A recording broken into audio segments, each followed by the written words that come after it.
जय हिंद दोस्तों। आजकल हर दिन कोई ना कोई आईपीओ स्टॉक मार्केट में देखने को मिल जाता है। आईपीओ में पैसा लगाने वाले लोगों की संख्या भी दिन दूनी रात चौगुनी बढ़ रही है। अब दोस्तों सभी आईपीओ तो प्रॉफिट देकर नहीं जाते, कुछ लॉस भी देकर जाते हैं। वे लोग जो सिर्फ जीएमपी के आधार पर आईपीओ में पैसा इन्वेस्ट करते हैं, वे इस वीडियो को ध्यान से देखें और समझे कि आईपीओ में पैसा इन्वेस्ट करने से पहले किन बातों को समझना चाहिए दोस्तों। और फिलहाल हम बात भी यहाँ पे करेंगे हाल ही में जिनकी लिस्टिंग हुई है, जीएमपी क्या बताई जा रही थी और लिस्टिंग किस आधार पे हुई है, वो भी हम इस वीडियो के माध्यम से जानेंगे। तो वीडियो को ध्यान से देखना, एंड तक देखना।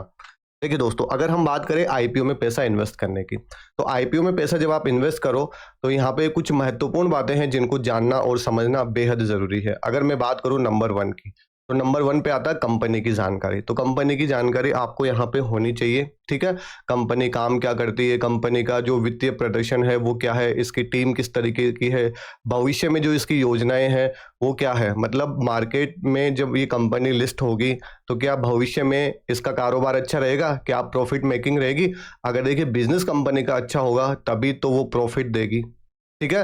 और जब आपने इसमें इन्वेस्ट किया है, अगर बिजनेस अच्छा होगा तो प्रॉफिट आएगा, प्रॉफिट आएगा तो आपके हिस्से में भी कुछ हिस्सा आएगा, सिंपल बात। फिर बात आती है डीएचआरपी, ठीक है ना, ड्राफ्ट रेड हेयरिंग प्रोस्पेक्टस। अब ये क्या होता है, ये कंपनी के दस्तावेज होते हैं जो शेयर मार्केट में आने से पहले सेबी के सामने को सबमिट करना होता है। इसमें काफ़ी सारी जानकारी होती है, ठीक है। क्या होता है, कंपनी की फिनेंशियल कंडीशन होती है, व्यवसाय मॉडल, मतलब जो ये काम करती है किस आधार पे काम करती है, वो सब सारी बातें इसमें रहती है। और इसमें रिस्क भी रहता है कि इसमें रिस्क किस तरीके के हैं। सारी बातें आपको यहाँ पे जाननी है और समझनी है, उसी के बाद में अपना पैसा इन्वेस्ट करना है, ठीक है। तीसरे पॉइंट की हम बात करें तो वैल्यूएशन की बात आती है कि जो कंपनी है वो अंडर वैल्यूड नहीं है या ओवर वैल्यूएशन में तो नहीं है। तो ये बातें जानना भी बेहद ज़्यादा ज़रूरी है, ठीक है। और फिर बात आती है मार्केट ट्रेंड्स। कई बार क्या होता है, मार्केट ट्रेंड्स के आधार पर भी, मतलब जिसकी औकात नहीं है, औकात से बढ़कर आपको पैसा दे जाता है, ठीक है। औकात अच्छी है लेकिन मार्केट ट्रेंड्स खराब है तो वो औकात अच्छी होने के बावजूद भी आपको लॉस देकर चला जाएगा। तो मार्केट की स्थिति भी जानना बेहद ज़रूरी है। रिसेंट एग्जांपल की अगर हम बात करें तो बजाज हाउसिंग फाइनेंस, ठीक है। बजाज हाउसिंग फाइनेंस का आईपीओ आया था, लोगों का पैसा जो है वो डबल करके चला गया था, ठीक है। क्यों?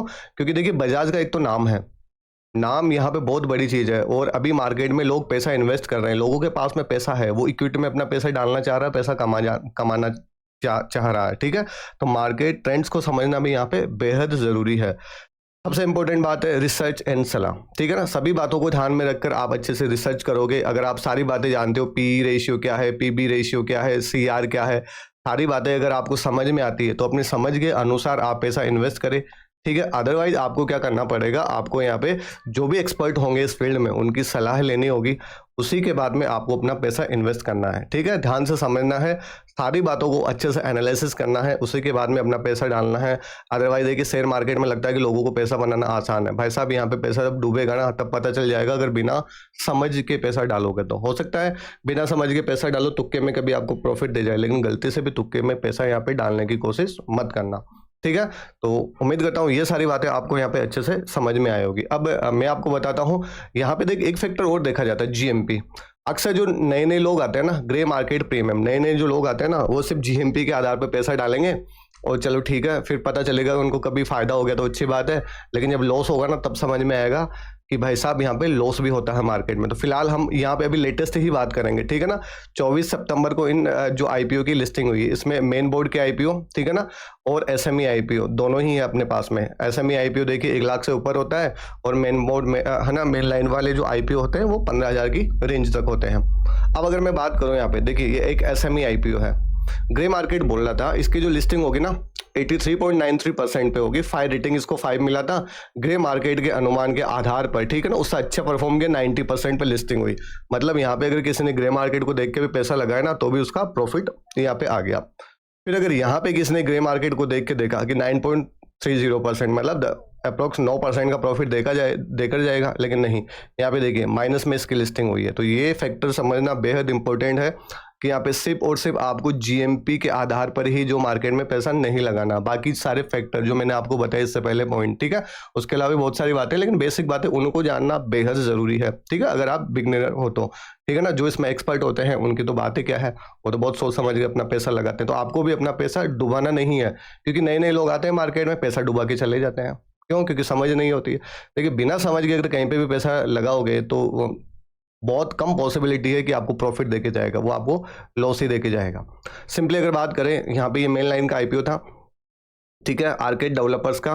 तो इसका बताया गया था कि ये लगभग 49% पे इसकी लिस्टिंग होगी, लेकिन लिस्टिंग कितने पे? पॉजिटिव लिस्टिंग हुई 36.72% पे। इसी तरीके से एक एसएमई आईपीओ था, ये 50% बताया था, लेकिन देखिए कितना बता रहा है 50%, लेकिन 7.41% पे इसका लिस्टिंग हुआ। कई लोग होते हैं जो लोन लेके जो है मतलब आईपीओ में पैसा लगा देते हैं, तो उन्होंने देखा कि 50% तो हमें यहाँ से मिल जाएगा, ठीक है, जैसे आएगा लोन वाले को दे देंगे। हो सकता है उन्होंने 10% के ऊपर किसी से पैसा लिया हो, तो लॉस हो गया ना। कुल मिला के कहने का मतलब है जिसका खुद का पैसा उसको तो कोई दिक्कत नहीं है, लेकिन बहुत से लोग जो है मार्केट से पैसा उठाते हैं फिर इन्वेस्ट करते हैं, तो उनकी तो भाई साहब ऐसी तैसी हो गई, ठीक है।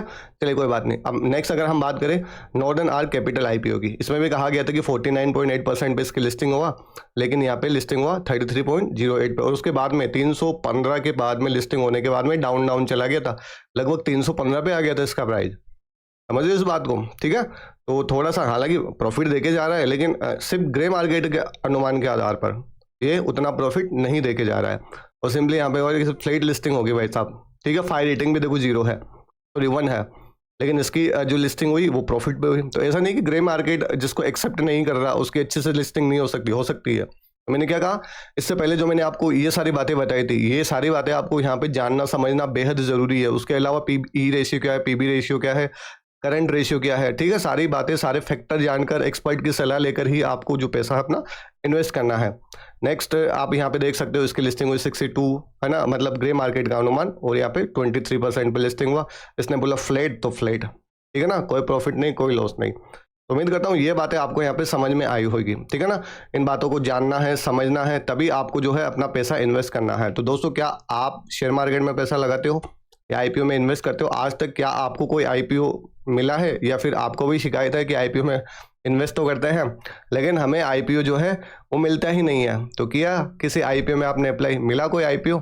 और दोस्तों अगर आपको कोई आईपीओ मिला तो कमेंट करके बताना कौन सा आईपीओ मिला। और सबसे इंपॉर्टेंट बात, अगर वीडियो अच्छा लगा, इन्फॉर्मेटिव लगा, तो प्लीज़ कमेंट जरूर करना, एक अच्छा सा प्यारा सा, चैनल को सब्सक्राइब कर लेना। बाकी नेक्स्ट वीडियो आप किस टॉपिक पे चाहते हो वो मैं आपके लिए लेके आऊँगा। कोई टर्म्स अगर आपको समझ नहीं है वो भी मैं आपके लिए लेके आऊँगा, ठीक है। बाकी ऐसे ही बने रहिए हमारे साथ में। Have a good day.